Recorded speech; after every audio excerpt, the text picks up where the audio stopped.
Bismillahirrahmanirrahim. My name is Mohammad Sufiyan. I am physics teacher. आज का हमारा टॉपिक है law of conservation of angular momentum. Definition पढ़ते हैं सबसे पहले. If no external torque acts on a system the total angular momentum of the system remain constant. अगर system के ऊपर टॉर्क एक्ट ना करे तो सिस्टम का एंगुलर मोमेंटम क्या रहता है? कांस्टेंट रहता है. बिल्कुल ऐसे ही जैसे लीनियर मोशन के अंदर किसी सिस्टम के ऊपर एक्सटर्नल फोर्स एक्ट ना करे तो उसका लीनियर मोमेंटम कांस्टेंट रहता था. तो उसकी मैथमेटिकल फॉर्म है L total is equal to L1 plus L2 plus so on is equal to constant. अब इसको एक्सप्लेन करते हैं. बच्चे सपोज करते हैं कि L is equal to RP. ये डेफिनेशन थी एंगुलर मोमेंटम की. मैंने क्रॉस खत्म कर दिया, साइन खत्म कर दिया, डायरेक्ट ही उसकी स्केलर फॉर्म लिख ली. मैं चेंज लूंगा बच्चों, टेकिंग चेंज. P में चेंज लूंगा तो उसके करस्पॉन्डिंग किस में चेंज आएगी? L में. तो del L is equal to R del P. Dividing by T, मैं दोनों तरफ डेल्टा T से डिवाइड कर देता हूं. तो आपको पता है rate of change of linear momentum किसके इक्वल था? फोर्स के. तो मैं इस डेल P और डेल T की जगह पे F पुट कर दूंगा. तो आपको पता है टॉर्क किसके इक्वल होता है? R multiply F. तो मैं इसकी जगह पे टॉर्क पुट कर दूंगा. तो delta L over delta T फिर किसके इक्वल आया? टॉर्क के. बिल्कुल ऐसे ही जैसे लीनियर मोमेंटम में change del P over del T equal आती थी फोर्स के. क्योंकि लीनियर मोशन में फोर्स और एंगुलर मोशन में टॉर्क एक ही काम करते हैं. ठीक है, लीनियर मोशन में फोर्स और एंगुलर मोशन में टॉर्क एक ही काम करते हैं. तो हमारे पास ये एक्सप्रेशन बन गया. If no torque act. अब टॉर्क हमारे पास आई अल्फा के इक्वल होता है. मैं यहां पर आई अल्फा पुट कर सकता हूं, यहां पर आई अल्फा पुट कर सकता हूं. इफ नो टॉर्क एक्ट, इसका मतलब टॉर्क क्या हो जाएगा? जीरो. जब टॉर्क जीरो हो जाएगा तो एंगुलर एक्सेलरेशन भी क्या हो जाएगा? जीरो. तो मैं यहां पर अल्फा जीरो पुट करूंगा तो del L over del T is equal to zero. और डेल T जाकर जीरो से मल्टीप्लाई होगा तो del L become equal to zero बन जाएगा. डेल L का मतलब L2 माइनस L1. अब ये L1 इधर माइनस हो रहा है तो जाकर प्लस, तो L2 is equal to L1.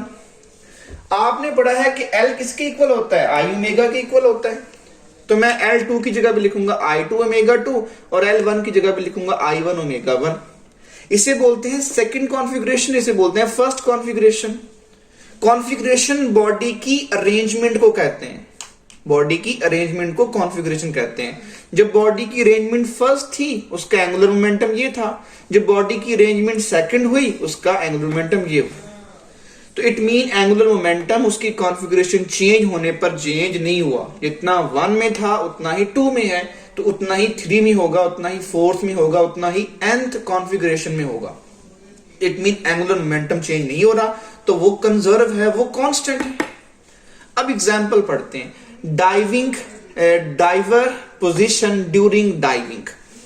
Driver की पोजीशन हम लोगों ने सीखनी है ड्यूरिंग डाइविंग. डाइविंग के अंदर डाइवर की जो पोजीशन है वो कैसे चेंज होती है. आप अपनी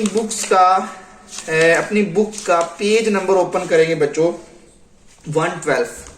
उसमें जो डायग्राम 5.13 है उसको जरा गौर से देखें. तो जब आदमी उस स्ट्रिप से छलांग लगाता है उसकी बॉडी फुली एक्सटेंड होती है, मतलब कि उसके पांव और बाजू खुले हुए होते हैं. जब उसके बाजू और पांव खुले होते हैं, फुली एक्सटेंडेड होते हैं, तो उसका रेडियस बहुत ज्यादा होता है. तो इट मीन उसका एंगुलर मोमेंट ऑफ इनर्शिया बहुत ज्यादा होता है. तो जब मोमेंट ऑफ इनर्शिया ज्यादा होगा उसकी ओमेगा क्या होगी? कम होगी. अब आप यहां से ये अंदाजा लगा सकते हैं. अगर आई बहुत ज्यादा है तो ओमेगा क्या हो जाएगी? कम हो जाएगी. तो इन दोनों का प्रोडक्ट हमेशा क्या रहेगा? कांस्टेंट रहेगा. मैं दोबारा से लिख रहा हूं ताकि क्लियर हो जाए. ये हमारे पास मोमेंट ऑफ इनर्शिया और ये हमारे पास ओमेगा. और अगर आई बहुत ज्यादा है तो ओमेगा बहुत कम होगा. इन दोनों का जो प्रोडक्ट है वो क्या रहेगा? कांस्टेंट रहेगा. और जब वो छलांग लगा देता है तो दरमियान में आकर अपने आप को क्लोज कर लेता है. उसे बोलते हैं क्लोज टक पोजीशन. जैसे वो क्लोज होता है उसका रेडियस कम हो जाता है, उसका मोमेंट ऑफ इनर्शिया कम हो जाता है. और जैसे ही मोमेंट ऑफ इनर्शिया कम होगा तो उसकी एंगुलर वेलोसिटी क्या हो जाएगी, ज्यादा हो जाएगी। जब मोमेंट ऑफ इनर्शिया कम होगा, एंगुलर वेलोसिटी ज्यादा हो जाएगी, उनका प्रोडक्ट फिर क्या रहेगा, कांस्टेंट रहेगा। इट मीन जब बॉडी का मोमेंट ऑफ इनर्शिया ज्यादा होगा, एंगुलर वेलोसिटी कम होगी, जब एंगुलर वेलोसिटी ज्यादा होगी तो मोमेंट ऑफ इनर्शिया कम होगा, लेकिन दोनों टाइम उसका जो एंगुलर मोमेंटम है वो क्या रहेगा, सेम रहेगा।